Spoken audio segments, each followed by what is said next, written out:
Welcome to our deep dive into one of America's most iconic symbols, the Liberty Bell. This isn't just a story about an old bell with a crack. It's a journey through time, resonating with the spirit of a nation. Picture this: a story that starts in London and travels across the ocean all the way to the streets of Philadelphia, where it becomes a witness to the birth of a country. From its infamous crack to its silent stance today, this bell has seen revolutions, celebrations, and everything in between. So let's uncover the layers of history wrapped around this legendary symbol of freedom and democracy. Join us as we explore how a simple bell became an enduring echo of America's pursuit of liberty. Rewind to 1751 in Philadelphia. The city is a bustling hub of colonial America, ripe with ambition and revolutionary fervor. The Pennsylvania Provincial Assembly, envisioning a symbol that resonates with their growing quest for self-governance, decides it's time for a bell, but not just any bell. They commission a special one from the renowned Whitechapel Bell Foundry in London. Why Whitechapel? Because they're the best in the biz. They've been casting bells since the reign of Elizabeth I. Whitechapel gets to work, creating a bell of about 2,000 pounds, destined to be heard far and wide. It's to be inscribed with a powerful message from Leviticus: proclaim liberty throughout all the land unto all the inhabitants thereof. This isn't just a functional piece, it's a statement, a symbol of freedom and justice. But when this bell arrives in Philadelphia in 1752, it's a bit of a letdown. During its first test ring, the unthinkable happens. It cracks. Talk about a rough start. So what do you do with a cracked bell that's supposed to symbolize unblemished liberty? You fix it? That's what. Local foundry workers John Pass and John Stowe step up. They're not renowned bell makers, but they're determined. They melt down the cracked bell and add a bit more copper to the mix, hoping to make it more durable. It didn't. It's a disaster. It sounds terrible, and the people of Philadelphia are not shy about saying so. But Pass and Stowe don't give up. They go back to the forge, refine their technique, and give it another shot. This time, they get it right, or as right as it can be.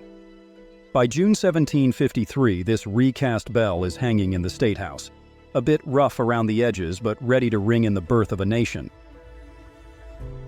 Fast forward to the thick of the Revolutionary War. Philadelphia 1777 is a hotspot, and not in a good way. The British are coming, and the city's got this symbol of liberty that they're not too keen on letting fall into enemy hands. What do you do with a massive, iconic bell in times like these? You hide it, of course.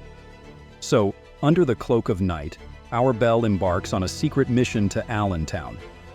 Picture this: a covert operation, sneaking the bell out of the city, dodging British troops. It's the stuff of spy novels, but it's all real. The bell lays low, out of sight, playing its part in the cat and mouse game of war.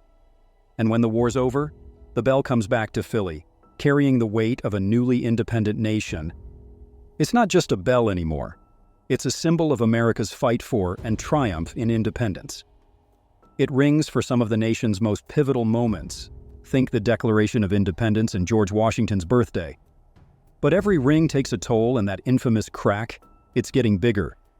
In the years that follow, the bell's role in American life only grows. It tolls for celebrations and memorials, marking the passing of influential figures like Alexander Hamilton and Thomas Jefferson. Each ring is a resonant reminder of the nation's highs and lows. But it's not just about the big events. The bell also rings for everyday moments, calling lawmakers to session, announcing public meetings. It's a fixture in the daily life of the growing nation, a constant amidst change. The bell, in its own way, is telling the story of America's journey, a little flawed, a little broken, but standing tall through it all. Let's zoom in on the bell's most famous feature, the crack. This isn't just any old flaw. It's a key player in the bell's history. The story goes like this. By the early 19th century, the bell had developed a thin hairline fracture. No big deal. But then, 1846 rolls around, and there's a plan to ring it for George Washington's birthday. In preparation, metal workers attempt a repair, but that makes things worse. The repair, meant to preserve, becomes the final blow. The bell rings and then silence. The crack has won, and the bell will never ring again. This crack, initially seen as a mere defect, evolves into a profound symbol. It's like the bells telling us that freedom is a fragile thing, easily damaged, hard to mend. In its silence, the bell becomes a mirror of America itself. As America marches into the 19th century, the Liberty Bell's story takes on new layers. Sure, it's already a symbol of independence, but now it steps into the limelight of another monumental battle, the fight against slavery. In the 1830s, abolitionists look at this bell, especially its Proclaim Liberty inscription, and they see a beacon for their cause. It's not just about independence anymore, it's about universal freedom. So, in a twist of fate, this silent bell becomes the voice of an entire movement. But remember, by this time our bell isn't ringing anymore. That crack from way back when has sealed its fate, yet in its stillness, the bell's message is louder than ever. It stands as a reminder of the unfulfilled promise of liberty for all. Post-1846, the Liberty Bell's cracked state only adds to its mystique. It's a reminder that the path to liberty and justice isn't smooth or perfect. It's rugged, filled with setbacks and challenges. And let's not forget, the crack turns the bell into something of a celebrity. It becomes the subject of paintings, poems, and songs, a muse for artists and a symbol for activists. The crack transforms the Liberty Bell from a historical artifact into a living emblem of America's enduring quest for freedom and democracy. Fast forward to the 20th century, and the bell's symbolic power only grows. It's no longer just a piece of history, it's a living icon. During World War I and II, it embodies national unity and resilience. During the women's suffrage movement, it rings true for the right to vote.